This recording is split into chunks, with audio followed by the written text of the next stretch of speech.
ರಾಘವೇಂದ್ರ ತೀರ್ಥರಾದರೆ ಇಲ್ಲೊಂದು ಪರಿಮಳ ತೀರ್ಥ.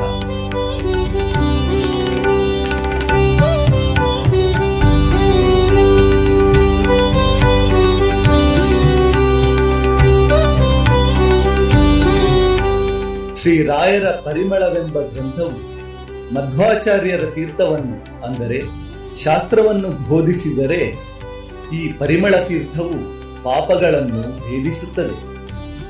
ಅಂದರೆ ಕೇವಲ ಇದರ ದರ್ಶನ ಮಾತ್ರದಿಂದಲೇ ನಮ್ಮ ಸಕಲ ಪಾಪಗಳು ಪರಿಹಾರವಾಗಿ ಪುಣ್ಯ ಪ್ರಾಪ್ತಿಯಾಗುತ್ತದೆ.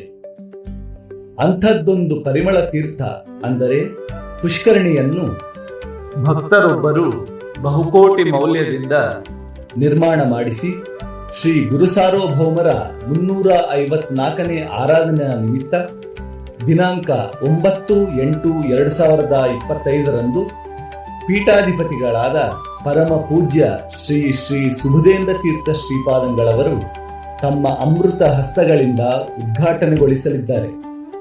ಇದರಲ್ಲಿ ಮುಂದಿನ ವಿಶೇಷ ದಿನಗಳಲ್ಲಿ ತೆಪ್ಪೋತ್ಸವ ಮುಂತಾದ ಧಾರ್ಮಿಕ ಕಾರ್ಯಕ್ರಮಗಳು ನಡೆಯಲಿವೆ.